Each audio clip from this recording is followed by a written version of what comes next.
അതെ നമ്മുടെ ചേട്ടൻ അവിടെ ചന്തക്കുന്നിൽ സെന്റ് ജോസഫ് കോളേജിന്റെ അവിടെ തട്ടേട് നടത്തുന്ന ചേട്ടനാട്ടാ. എനിക്ക് നല്ല കണ്ടുപരിചയം ഉണ്ടായിരുന്നു. അപ്പൊ അവിടുത്തെ അമ്പലത്തിന്റെ ഉത്സവത്തിന് പാള കണ്ടപ്പോ ഞാൻ ചോദിക്കേ. അപ്പൊ നല്ല അടിപൊളി പാനിപൂരി ഒക്കെ ഉണ്ട്. എല്ലാ സംഭവങ്ങളും ഉണ്ടല്ലേ, ദഹിപൂരി, സമോസ ചാട്ട്, എന്ത് കാളം മഷ്റൂം. അതെ അതല്ലേ. ഈ ഉത്സവം കഴിഞ്ഞാൽ ഉണ്ടാവില്ല എന്തായാലും. കൂടമണിക്കത്ത് 28-28 തീയതി കൂടി കയറും. അപ്പൊ അടിപൊളി. അപ്പൊ അത്ര നാള് അവിടെ ചന്തക്കുന്നിന് താഴെ ഉണ്ടാവില്ല. അത്ര ആ ദിവസം നമ്മുടെ അമ്പലങ്ങളിൽ. അതല്ലേ ഞാൻ പറഞ്ഞു വന്നത്. ഒരു രക്ഷയില്ലേട്ടാ, അടിപൊളിയാ. ആ ചേട്ടൻ പിള്ളേരെ കേട്ടാ എല്ലാ ദിവസവും പാനിപ്പൂരി കഴിക്കുന്നുണ്ട് ഇവിടുന്ന്. ഇതിന്റെ പേരെന്താന്ന് പറഞ്ഞത് മറന്നു. ആ ചേട്ടൻ വരുന്ന ദ്രവ്യം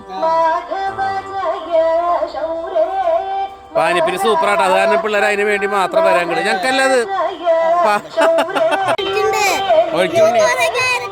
അത് കുഴപ്പമില്ല. എന്തൊക്കെയാണ് ചെയ്യും ഒഴിക്കും.